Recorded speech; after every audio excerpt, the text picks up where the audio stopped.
Кутманду кеч, урматтуу көрөрман, эфирде Азаттык радиосунун Каректе Евразия телепрограммасынын кезектеги чыгарылышы. Бул программада биз Евразия аймагында жана коңшу өлкөлөрдө болгон олуттуу жана кызыктуу окуялар, адамдар жөнүндө баяндайбыз. Алдыдагы жарым саатта эфирде мен Бүгү Кандосалиева болуп, бүгүнкү программаны алып барам. Анда сиз көрө турган баяндардын кыскача мазмуну. Казакстанга Кытайдан келген кайрылман Швецияга чыгып кетти. Тажикстан мүрзөгө коюлган кымбат жана чоң эстеликтерди бузган жатат. Борбор Азиядагы өлөлөр добуш берүүдө эле керекпи? Урматтуу көрөрман, бүгүнкү программаны Казакстанда кызуу сөз болуп жаткан окуя менен баштайын деп турам. Кытайдын Цзиньцзян провинциясындагы тарбиялоо лагерлери жөнүндө ачык айтып чыккан теги казак Кытай жараны Сайрагүл Саудбай үй бүлөсү менен бирге Казакстандан чыгып кетти. Ал өзүнө качкын деген макамды бере турган соттун чечимин да күткөн жок. Анын адвокаты Айман Умарова Сайрагүл Швецияга качкындын өткөрмө документи менен эле чыгып кеткендигин Facebook баракчасы аркылуу жарыялады. Казакстандын расмий бийлиги бул окуя боюнча түшүндүрмө бере элек. Казакстанга Кытайдан кайрылман болуп келген Сайрагүл Саудбай азыр социалдык тармактарда кызуу талкууланып жаткан тема болууда. Анын укугун акыркы бир нече айдан бери коргоп келе жаткан адвокаты Айман Умарованын айтымында качкынды кабыл алууга Швеция макулдук берген. Сейчас идет речь о том, что она должна доехать до... Азыр анын бара турган жерине аман-эсен жетүүсү тууралуу сөз болуп жатат.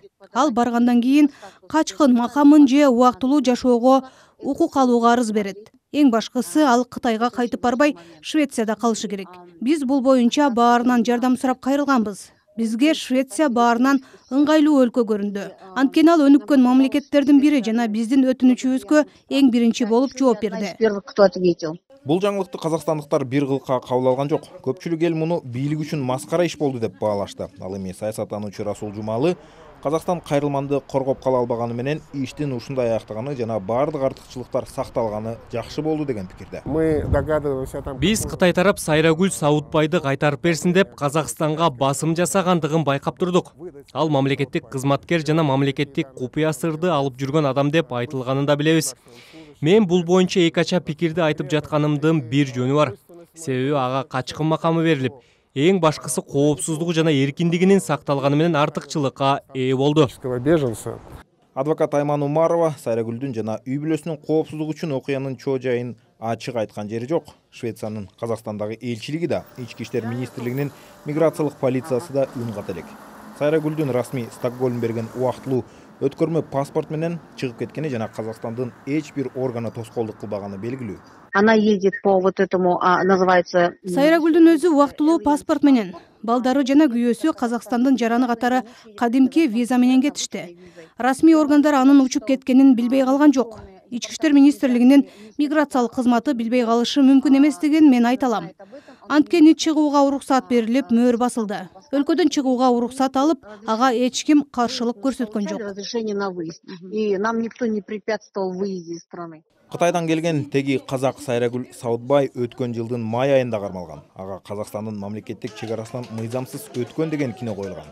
Сайрагүл сотто мындай кадамга казак жарандыгын алып, Алматы облусунда жашап жаткан үй бүлөсү менен бирге жашоо үчүн баргандыгын билдирген.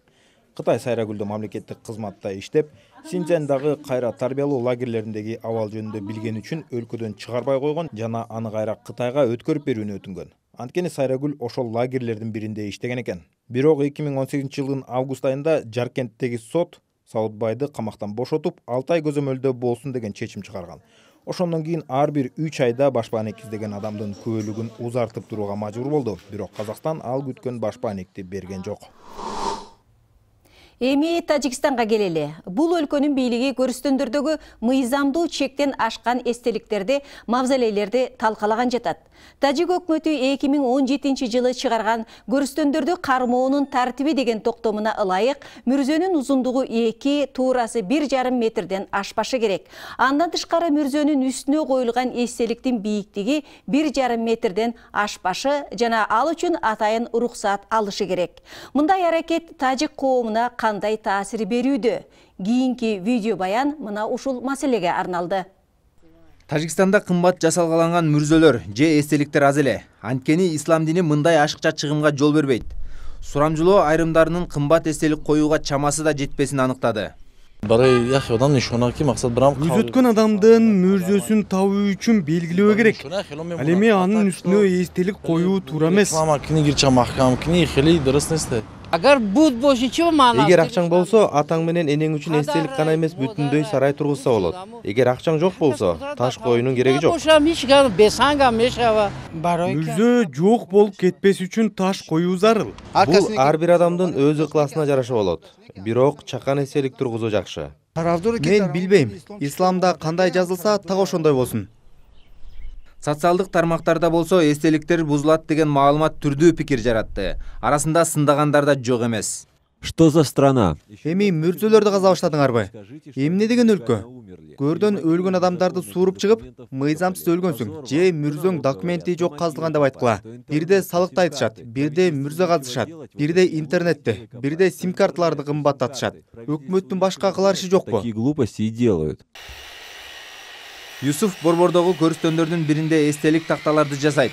Ал чоң эстелик жасап бер дегендерден дароо баш тартам дейт. Анткени өкмөттүн 2 жыл мурун чыккан токтомун жакшы билет. Биз жасаган эстелик таштардын эң кичинесинин ченеми 30 жана 60 сантиметр, эң чоңдорунуку 1,5 метр. Стандарттан ашпоо керек. Азыр жерге жайгаштыруу комитети менен башкы прокуратура бардык көрүстөндөрдү текшерүүдө. Чектен ашкан кымбат мүрзөлөр тизмеге алынып, алардын мыйзамдуулугу текшерилгенден кийин аларды бузуу же калтыруу маселеси чечилет. Ислам боюнча мүрзө адамдын акыркы жайы. Анын үстүнө имарат, эстелик же башка нерсе курууга болбойт. Ошондой эле чоң таш эстелик коюу жарабайт. Аны пайгамбар жактырган эмес. Өкмөттүн уруксаты менен диний же маданий тарыхый баалуулук катары курулган мавзолейлер, эстеликтер текшерилбейт. Хадистерди окуган дин аалымдары эл үчүн мыкты иштерди жасаган улуу адамдардын мүрзөсүнүн үстүнө кымбат жайды курса болот деп айтышат. Анткени мындай жайлар алардын атын кийинки муун билиши жана тарыхта калышы үчүн зарыл. Анткен менен диний кызматкерлер тууганы үчүн мавзолей же кымбат жай кургандарга айыппул салынбайт. Алар бузулат жана жаңысын курууга уруксат берилбейт деп жатышат. Ал эми бийликтегилер өлгөн адамга кымбат жай курган чакты ага кетчү акчага жолдорду ремонттоп, мектеп салуу, көпүрө куруп, суусуз айылдарга суу киргизүүнү сунуштап жатышат. Диний аалымдар дагы мындай аракеттер көз өткөн маркумга да анын жакындарына да сооп болот деп чакырык ташташты. Азаттык социалдык тармактарда. Фейсбукта Кыргыз азаттык үналгысы, Твиттерде Азаттык радиосу, ВКонтакте жана Инстаграмда Азаттык KG, Одноклассникте Азаттык, YouTube каналыбыз Азаттык медиа. Бардык жаңылыктар, видео жана уктуруулар сиздин алаканыңызда. Урматтуу көрөрман, сиз Азаттык радиосунун Каректе Евразия телепрограммасын көрүп жатасыз. Бул программада биз Евразия аймагында жана коңшу өлкөлөрдө болгон кызыктуу окуялар, адамдар жөнүндө баяндайбыз. Урматтуу көрөрман, Рим папасы Франциск Румыниядагы иш сапарында цыгандардан кылымдар бою уланган басмырлоо үчүн католиктер чиркөөсүнүн атынан кечирим сурады. Ал Блаж шаарында цыган коомчулугунун өкүлдөрү менен жолугушууда биз тарыхыбыздагы сиздерди басмырлап, катаал мамиле кылып, же жактырбай караган мезгилдерибиз үчүн кечирим сурайбыз деди. Тарыхы терең, көп уламыштар менен сырга бай цыган эли жер шарынын бардык аймагында түрдүү маданиятка аралашып жашаганы менен өз каада салтын бекем карманат. Ага эмне себеп жана Борбор Азиядагы лөлү деп аталган өкүлдөрүнүн жашоосу кандай? Азыр сиздин назарга суна турган фильм мына ошол жөнүндө болмокчу. Аны «Настоящее время» телеканалынын журналисти Адилет Бектурсунов тарткан. Бирге көрөлү.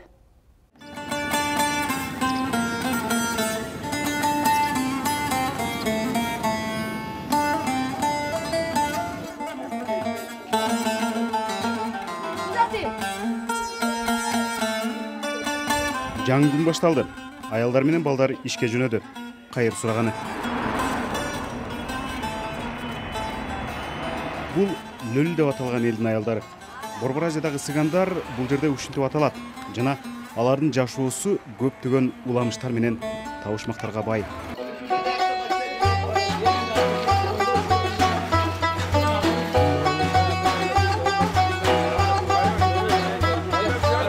лөлүлөр турган жер Лөлү махалласы деп аталат. Айыл Кыргызстандын түштүк борбору Ош шаарынан 5 чакырым алыс жерде жайгашкан. Бул элдин бир жерге байланып туруктуу жашоосу өтө сейрек көрүнүш. Бирок алардын бул жерде ортокташканына көп болгон. Ошон үчүнбү айрымдары кайдан келишкенин да унутуп калышкан. Айрымдар лөлүлөрдү тажиктерден бөлүнүп чыккан эл дешсе, кээ бирлери алардын тамырын алыскы Индиядан издешет.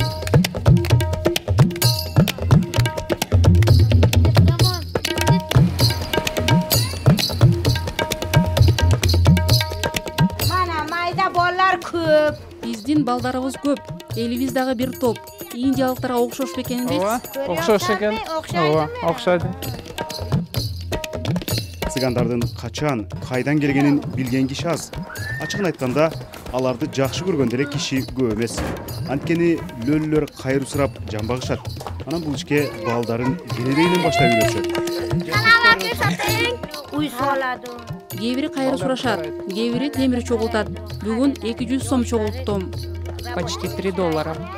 Гүлчехра жергиликтүү ченем боюнча көп балалуу эне. 6 та чебарам бар. Менин 20 неберем, 6 чөбөрөм жана 8 балам бар. Жашым 65те. Кийин өсөдүмү 3 жашардан кийин. Бизде баланын төбөсүндөгү чачын 3 жашына чейин кыркпай турган салтыбыз бар. Ал көкүл деп аталат.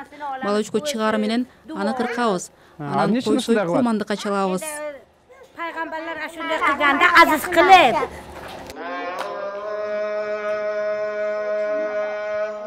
Борбор Азиядагы лөлүлөр ислам динин тутунушат.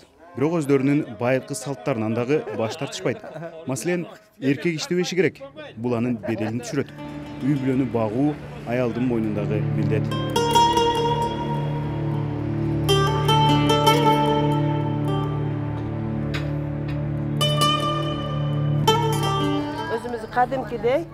Мен ушул жерде турам. Улуу балдарымдын баары үйлөнүп жайланып, жакын жерде турушат. Жылдыз лөлүлөрдүн айылына мындан 20 жыл мурда көчүп келген. Азыр экинчи күйөөсүнөн төрөгөн кызын тарбиялап жатат. Бул менин туун уулум Эсен. Анын жанында аталаш иниси Абдурахим турат. Бул жерде негизинен аялдар иштешет, темир чогултушат. Силер кыргыз же өзбектердин темир жыйнап жүргөнүн көрдүңөр беле? Башында болмага да өөн учураган. Азыр болсо көнүп калдым. Сиз дагы темир чогултасызбы? Жок, эч чогулткан эмесмин. Мен мечитте кайры сурайм. Ошол акчага жан багып, ошого тамак аш алабыз.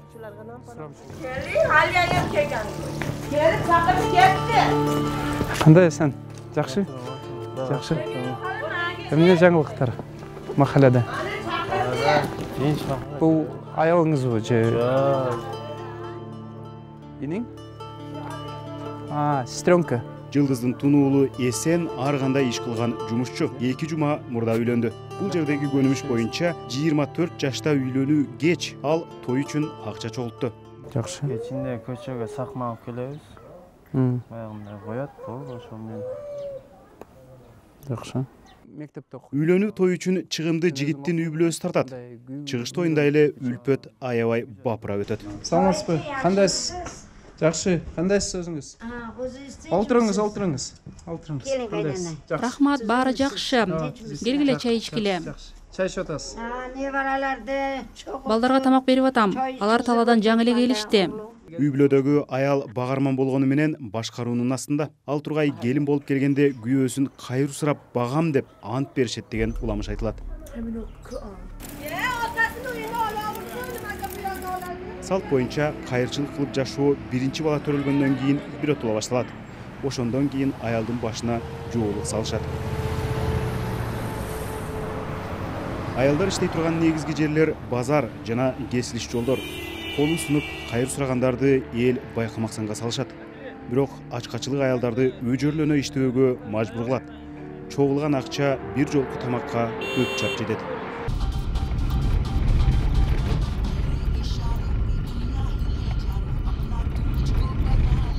Бахадыр бул жерде костюмшим кийген чаанда кишинин бири. Ага иши милдеттендирет. Ал ушул айылдын башчысы жана өзү түзгөн лөлүлөр фондун башкарат. Лөллөрдү жаман көргөнү негизи өзүбүздүн кылмышыбыздан да бул. Эл лөлүлөрдү жашоо образы жана кылмыштуулугу үчүн жактырышпайт. Бирок азыр эч кандай тартип бузуу жок. Мурда көбү ичкич болчу, азыр ичишпейт.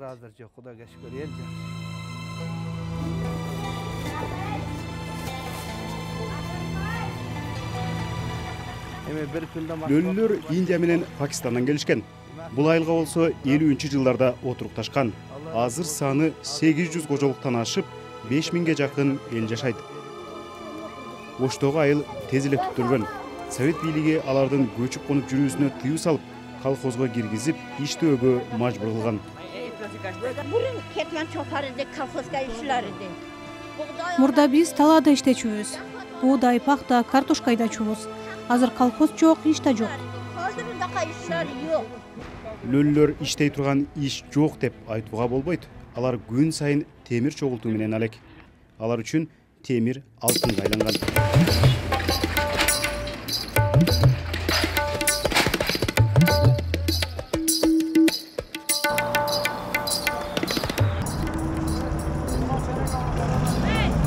Откуда металл? На город собирать. Город? Да. Город собираешь. Шаардан темир жыйнайбыз. 1 килограммы 9 сом же 15 цент болот. 9, 10 такие разные. За килограмм. Аялдар менен балдар дагы темир жыйнашат. Анан чогултканын Кытайга жөнөтүүчү ортомчуга өткөрүшөт.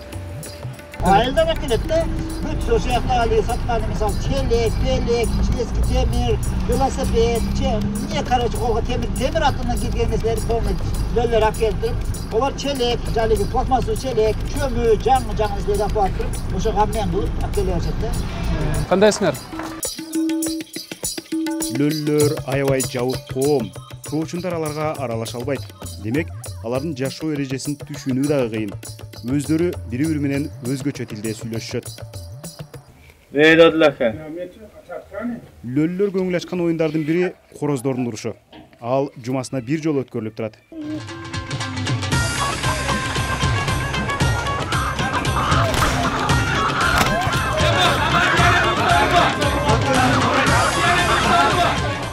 Лөллөрдө өздөрүнө гана таандык мындан башка дагы салттар менен каадылары бар. Албетте, алар мектепте үйрөтүлбөйт. Это единственная школа. Бул махалладагы жалгыз мектеп. Ал жакында эле курулган. Относительно недавно.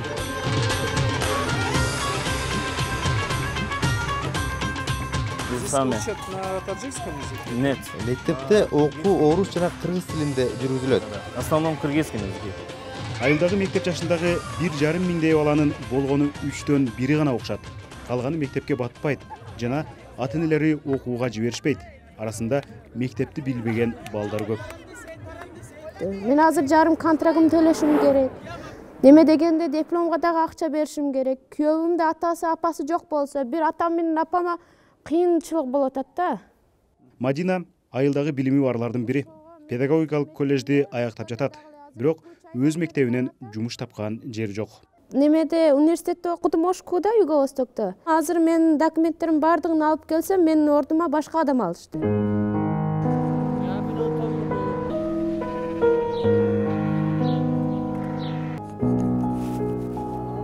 Журналист го. Кайнады? Мадина бул чакан кепеде күйөөсү жана анын иниси менен турат. Жерге отуруп тамак жеп, жерде жатышат. Кудайга шүгүр, үстүндө үйү, жылуу төшөгү бар. Бул сүйгөнү менен ала ачыкта бирге жашоо деле бейиш дегенди билдирет. Күйөөгө 17 жашымда чыккам, жактырып тийгем. Күйөөмдүн ата-энеси жок, ал дагы жакыр үй бүлөдөн. Мадина жакшы күйөөгө чыккам деп ишенет. Ал иштерман. Лөлүлөрдүн башка эркектери тарбиялоо менен гана элек. Бул салтты баардыгы бекем сакташат.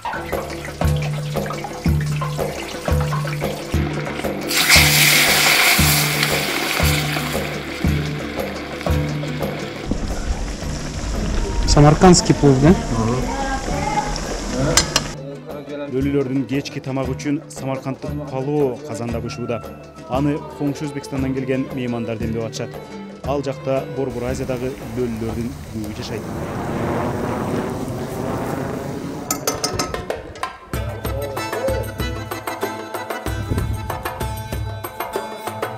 Самаркандтагы лөлүлөр Кыргызстандагылардан көп деле айырмаланбайт. Каада салты, дини жана тили бирдей. Эркектер балдар. Айылда жүргөндөрдүн баары эркектер. Демек аялдар талаада же базарда иштеп жүрүшөбү? ооба, базарда же талаада иштешет. Демек эркектер иштебейби? Иштешет, негизинен жүк ташышат же курулуштарда түрдүү жумушта иштешет. Базарда кайыр сурагандан башка желим бөтөлкөлөрдү чогултуу иши бар. Анткени түстүү металлды элак терип кетишкен. 1 килограмм желим буюм канча турат? 1 килограммына 2000 сум беришет. Орточо 20 цент. Бир күндө ушундай 2-3 мешок чогултабыз. Өзбекстандагы лөлөлөрдүн так саны белгисиз. Анын бир нече себеби бар. Көчүп конуп жүрүшөт. Документтери жок жана улуту ким экендигин так билишпейт. Көбү өздөрүн тажик же өзбек деп айтышат. Лөлөлөрдүн ири айылдары Самарканд, Ташкент жана Бухара шаарларынын жанында жайгашкан.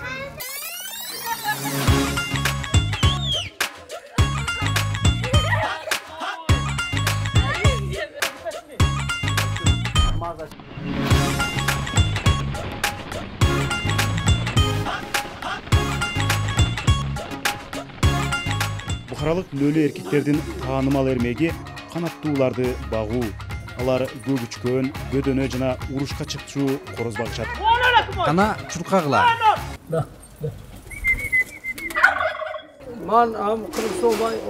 Мен көгүчкөн багам. Анткени кооз, кээде ошондон акча табам. Илинип турган торлордо бөдөнө сайрайт. Бобур же өздөрү айткандай Боря бөдөнөлөрдү сатуу үчүн кармайт. Биз аларды сатабыз. Булар сонун сайрашат да. Ошон үчүн адамга жагат. Вот здесь в корзинах находятся перепелки. Бөдөнөлөр мына ушул торлордо. Аларды кайдан аласыңар? Талаага атайын кылтактарды коюп кармайбыз. Анан жейсиңерби? Албетте, жумурткасын, этин жейбиз. Бөдөнөнүн эти аябай даамдуу жана пайдалуу. Баарынан бөйрөккө дары. Бүгүнкү палоо дал ошол бөдөнөнүн эти менен жасалды. Ош пишириле, Бухарадагы лөлөлөрдүн баары колунда бар. Жана бир жерден көчпөй жашашат. Ар бир үйдүн жеке чарбасы бар. 500 000 айлык алам. Мен айына 5000 сум табам. Ал $50 болот. Күйөөм дагы ушунча табат. Эр хотун иштейбиз, битте келинме. Бул айылдын баардык жеринде желим бөтөлкө жайнайт. Алар жергиликтүү бюджеттин маанилүү бөлүгү. Айылдын тургундары ар жылы жайында тобу менен коңшу айылдарды көчүп конуп кыдырышып, пайдалуураак сатчу жерди издешет. Абдурашид мына ошондой жолго даярданууда. Кирешенин аздыгы айрым эркектердин 2 аял алуусуна тоскоол болбойт. Абдурашиддин да 2 аялы бар. Каждый день надо меняться. Бир түнү тиякта, бир түнү биякта болом. Канча балаңыз бар? 2 кыз, 2 уулум бар. Жергиликтүү салт боюнча кээде аял өзүнө күйөө алат. Ал күч күйөө деп аталат. Жана күйөө аялдын үстүнө келет. Нодыр ошондой эски салт менен үйлөнгөн. Мына менин аялым. Саламатсызбы? Күйөөгө жактырып баргансызбы? Албетте, жактыруу менен. Күйөөгө чыкканда канча жашта элеңиз? 20 жашта болчумун. Кеч деп эсептелет. Бизде 15-16 жашында чыгышат.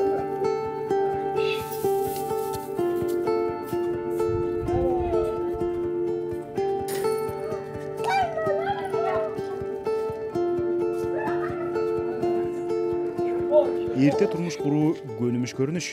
Кыздарды күйөөгө берсе болот деген курак 14 жаштан башталат. Андай никелер каттоого алынбайт.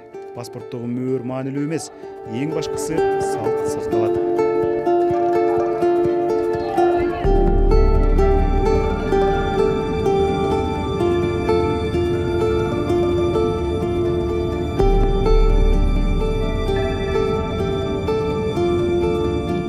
Мурда күйөөгө 18 жашка чейин чыгышчу. Азыр аны менен күрөшүүгө аракеттенип жатабыз. Маселен, мен башчымын. Андай никелерге бата бербей коем. Биздин махалада тартип катуу.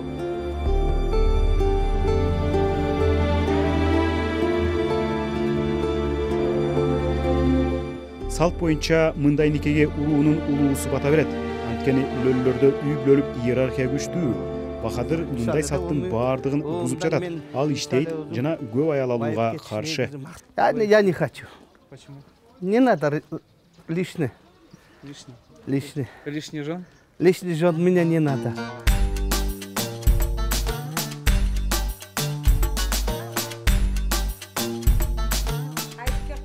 Мен жалгыз гана аялымын. Күйөөмдүн атасынын 3 аялы бар болчу. Лөлү аялдарынын кийими тажик же өзбек аялдарыныкынан түрдүү, ачык түсү менен айырмаланат. Майрамдарда же маанилүү окуяларда алар колдорун Индия кынаасы менен боеп алышат.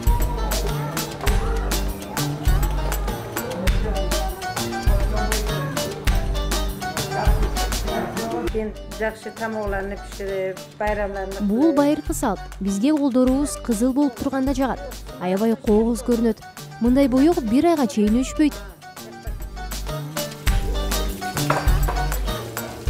Байыркы айрым салттар сакталган менен азыркы лөлүлөр Индиядагы ата бабаларынан айырмалуу. Лөлүлөр дагы урууларга бөлүнөрүн көпчүлүк биле бербейт. Маселен, биз лурибиз. Ошон үчүн лөлү деп атап калышкан. Тарыхчылар лури же лөлү деген сөз менен Индиянын түндүгүндөгү бир шаардын аталышын байланыштырышат. Персиялык жазууларда 5-кылымда Индиядан перстердин гуру деген башчысына белек катары лури деп аталган 1000 артист менен музыкант жөнөтүлгөнү тууралуу жазылган. Перс тилинде бул сөз эмдигиче ырчылар менен бийчилер дегенди билдирет. Бирок азиялык лөлүлөр эбактан бери ыр, күү менен жанын бага албай калышкан. 600 лет тому назад Амур-Тимур привез их из Индии.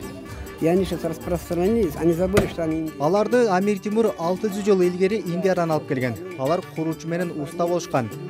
Бирок алар өзлөрүнүн индус экендигин эбак унутуп калышкан. Лөлү болуп калышкан.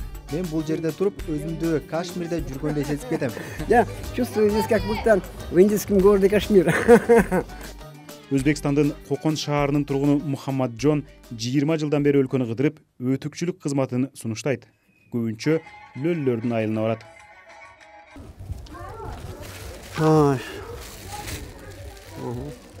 Айлантырып тикесиз. Айлантырып беремин. Канча? Исмаладан. Нахожу место для жительства. 2-3 айга батирди ижарага алганга аракет кылам. 2 жылдан бери ушул айылга келип атам. Негизинде ушулар менен иштешем. Кышында эс алганы кетем. Сезон прошел, зимой. Прошу отдыхать.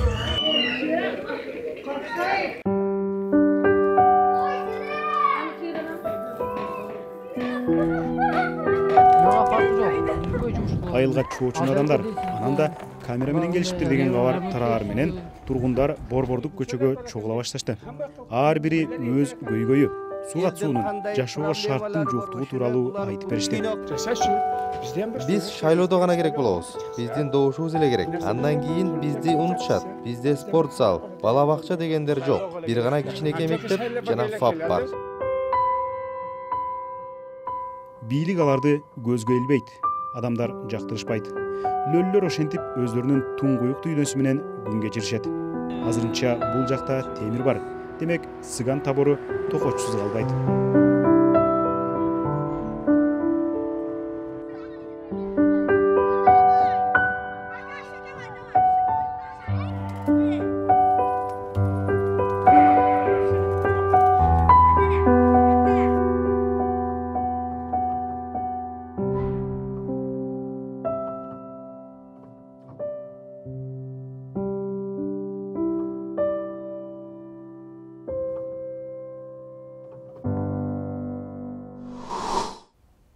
Урматтуу көрөрман, жашоого көз карашы жана образы менен өзгөчөлөнгөн сыган замандаштарыбыздын шайырлыгы көпчүлүккө жакшы маанай тартууласын деген тилекте Каректи Евразия программабызды жыйынтыктайбыз. Азаттык радиосунун ушул жана башка программаларын сайттан да, YouTube'дагы каналыбыздан дагы кайталап көрө аласыз.